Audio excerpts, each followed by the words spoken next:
ఇస్తున్నారు శాస్త్రంలో. అంటే ఆ వేదముల యందున్న జ్ఞానము యొక్క శక్తి రూపమే ఆ తల్లి సరస్వతి. సరస్వతి అంటేనే సరస్సరణశీలత్వాత్ సరస్వతి అని అర్థం. ప్రతివారు అర్థం తెలుసుకోవాలి. సరస్వతి అంటే ప్రసరించు శక్తి. సరించు, ప్రసరించు.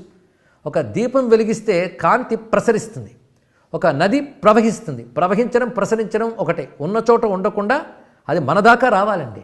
అలాగే గురువు నుంచి శిష్యునికి, ఆ శిష్యుని నుంచి తర్వాత శిష్యులకి ఇలాగ విద్య ప్రవాహ రూపంలో వస్తుంది కనుక, విద్య ప్రసరిస్తుంది కనుక ప్రసరించే లక్షణం కలిగింది సరస్వతి.